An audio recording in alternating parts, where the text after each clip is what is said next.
The episode opens with Oprah standing over a giant cauldron labeled Empathy Brew. Meghan Markle floats inside it cross-legged, eyes closed, whispering, "Authenticity is aesthetic." Kyle and Cartman watch from the couch. Kyle says, "Is this a documentary or a Pinterest exorcism?"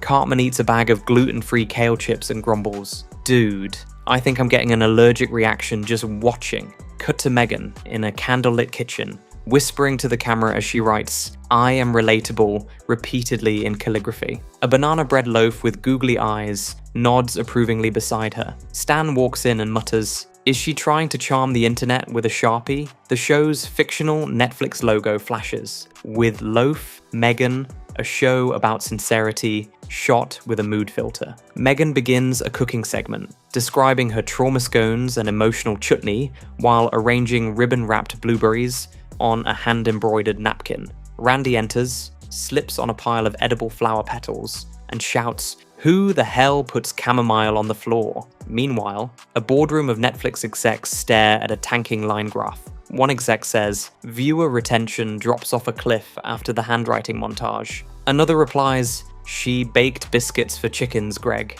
Chickens. Cut to the infamous Chicknick table, a miniature doll-sized table on the lawn with a lace runner and quinoa bites for Meghan's pet hens. Cartman, from behind a hedge, hisses, "She's got richer chickens than my mom." The next scene is a Meghan fashion flashback. She twirls in slow motion, chanting "Zara pants" as she walks. But behind her, ghostly price tags from Max Mara, Laura Piana, and Givenchy float through the air like haunted receipts. Butters points and gasps. "That's 1,300 humility, folks." Back in the confession room, Meghan sits in an over-decorated set lit with Himalayan salt lamps, whispering, "It's so hard being understood when you're this perfect." A production assistant enters the shot, adjusting her lighting halo. Suddenly, a knock on the set door. A parody version of Megyn Kelly walks in holding banana bread and says, "I brought you some loaf for the brand." She slaps it into Meghan's hand with a grin. Meghan bites into it, begins sobbing, and the camera zooms in on a single edible tear rolling down her cheek. Kyle bursts into the school library with a stack of Reddit printouts and shouts, "There's a subreddit. It's called With Loaf Disaster Thread, 18,000 comments, and climbing." Stan replies, "Even Reddit thinks this is a PR seance." The boys rush to town hall and host an emergency relatability tribunal. The entire town shows up. Mr. Garrison reads from a scroll, "We hereby place Meghan Markle on emotional probation for the crime of fraudulent vulnerability." Meghan steps up to defend herself, holding a chicken under one arm and a glittery mason jar in the other. "I only wanted to help people through curated wellness vibes." Silence. The banana bread loaf is rolled in as a witness. It says nothing, but then dramatically explodes into confetti. Everyone gasps. Kyle turns to camera and says, "There's being inspiring. And then there's putting ribbon on your soul and selling it to Netflix." Cartman mutters, "Dude, I want a refund on my algorithm." The screen fades to black as Meghan stands alone in her garden of edible flowers, dramatically picking mint while whispering, "You can grow trust," on your windowsill. Narrator cuts back in. And that's when Kyle found the Reddit thread that made it all worse. Because sometimes the biggest flops smell like banana bread. So you just watched Meghan Markle floating in a cauldron of banana bread and authenticity spells, and laughed. But then the laughter stops. Because it's not just a cartoon anymore. The handwriting montage? Real. The trauma scones and candlelit calligraphy? Real. The gourmet chicken picnic with a tiara-wearing hen? Real. And that's the twist. What looked like a parody turned out to be marketing. Netflix's With Love, Megyn promised sincerity and delivered slow-motion scone shots wrapped in a pastel haze. Critics didn't have to imagine absurdity. Megyn handed it to them on a monogram tray. The gap between intention and perception? A chasm lined with ribbons, Zara pants, and emotional lighting gels. This wasn't just a PR misstep. It was South Park, but with a production budget. And while Megyn was trying to rebrand vulnerability as a luxury lifestyle, the internet was already roasting her banana bread. Let's break down how this glossy flop fell apart, piece by performative piece. You're enjoying the content, please like, comment, and subscribe to the channel. We appreciate it. Megyn thought she was crafting a soft-spoken masterpiece, a warm, vulnerable peek into post-royal life, a slow-burn redemption arc in cashmere tones. She wasn't just hosting a show, she was curating an identity. This was supposed to be her Oprah phase, where grace meets growth. Her Martha Stewart moment, but with emotional scones instead of prison time. Her Princess Diana homage, through tearful toasts and rustic jam jars. The vision? Wholesome, intimate, empowered. A calm domestic glow where wellness meets royalty and every calligraphy stroke whispers healing. Netflix gave her full creative control, and Megyn took it like a paintbrush dipped in filtered light. Every frame was intentional. Every quote, from the heart. Every chicken, hand-fed organic quinoa. But the problem with staging sincerity? People can smell it from a streaming thumbnail. This wasn't authenticity. It was Pinterest with palace baggage. She thought she was offering elegance. What she delivered felt more like a parody of her own brand. And she didn't even realize the cameras were rolling. What did the audience get? Not raw honesty, not elegance. They got a Pinterest board with a PR agent. The lighting was flawless. The shots? Soft focus, filtered, moodlit. Like an influencer's vision board, collided with a Williams-Sonoma catalog. But behind the banana bread and bespoke affirmations, there was nothing. No vulnerability, no depth. Just staged stillness dressed up as spiritual growth. 1 minute Megyn's whispering over a mason jar of tea. The next, she's writing, "I am relatable" in calligraphy like she's casting a spell for likes. The chicken picnic, a meme by lunchtime, the handwriting montage, clowned across TikTok, and the emotional payoff, buried under lavender sachets and 1,300 sweaters. People weren't watching transformation, they were watching performance art with gluten-free props. Even loyal fans, the ones who defended the podcasts, the docuseries, the royal drama, started tapping out. The emotional, well-felt, pre-scented. Sincerity can't be steamed into a throw pillow.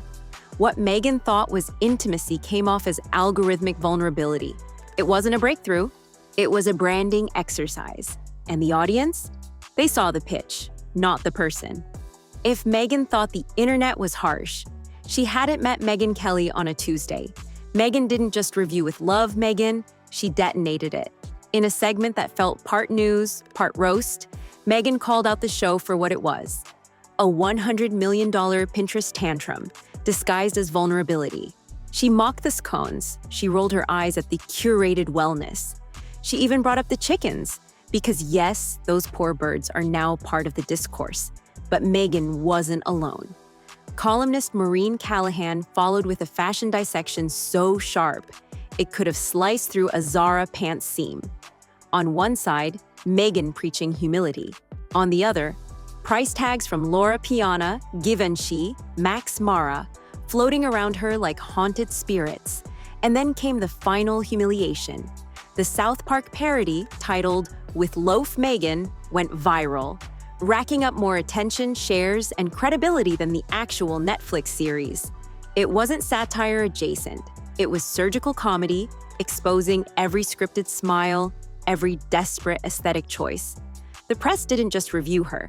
They dissected the performance and found nothing beating underneath. After all the pastel lighting, the banana bread, the affirmations written in gold ink, Netflix had nothing to say. No press push, no homepage spotlight, no trending now badge to fake momentum. Just silence. The corporate kind that smells like regret and lemon-scented NDA clauses. Internally, the data told the story. Massive drop-offs within the first 12 minutes. Viewer retention diving harder than Cartman into conspiracy theories. Sources whispered that Netflix expected healing meets elegance. What they got was a lifestyle reel with all the depth of a monologue about teacups. Executives had bet big on Megyn as a brand, not a storyteller. And that bet? It flopped in satin. The audience didn't connect. The critics torched it. The meme makers thrived. And while Megyn curated vulnerability on screen, Netflix quietly scrubbed her show from every featured carousel. Like a party guest they wish they hadn't invited. This wasn't just a lack of hype. This was streaming shame in real time. When your own platform won't promote your project, you're not just losing the narrative, you're being erased from it. Once upon a time, Hollywood couldn't stop clapping for Meghan Markle. Podcasts, documentaries, public praise wrapped in Dior and glowing filter light. She was the it girl of the introspective era, trauma-tinged, royalty-adjacent, and always brand-ready. But now, even her own industry is hitting mute. When comedian Katherine Ryan joked on her podcast that Megyn had the personality of a Pinterest board, no A-lister came rushing to defend her. When with love, Megyn flopped. There were no supportive reposts, no heart emojis from the usual verified crowd. Just polite digital distance. The phone isn't ringing, and when it does, it's probably Spotify asking for a refund. And it's not just the show, it's the pattern. Royal outsider, podcaster, documentarian, lifestyle guru, chicken whisperer. Hollywood likes reinvention, but not when it smells like a product launch every 6 months. There's fatigue in the air, not from the haters, but from the industry itself. Because behind the glittery mason jars and ribbon-tied brand deals, what's left?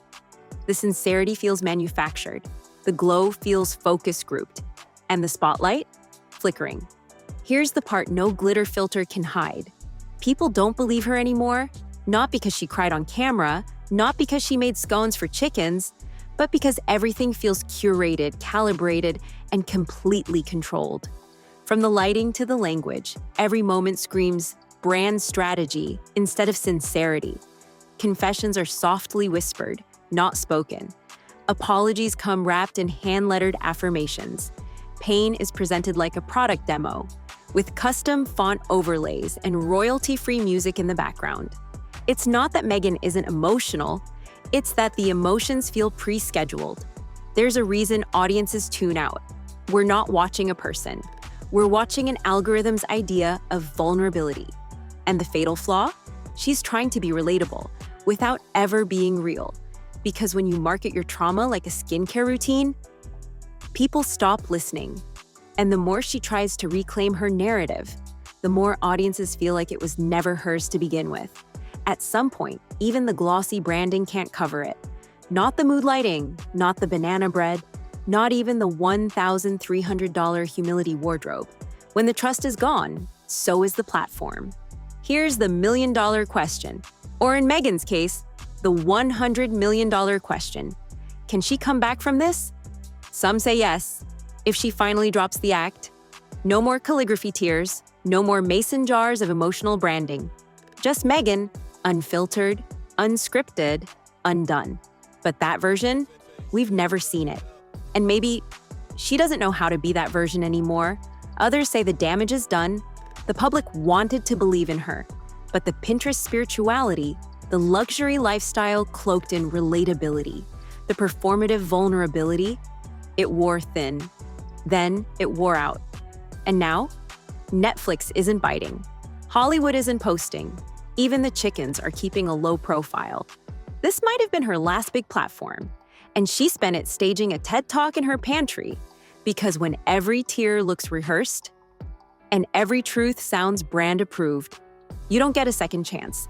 If you're tired of PR fluff dressed up as vulnerability, hit subscribe, because here we pull back every curtain, decode every celebrity spin, and roast every glitter-covered flop, one overpriced banana bread at a time. Was this Megyn's comeback? Or just another glossy misfire in a career built on controlled collapse? Sound off below.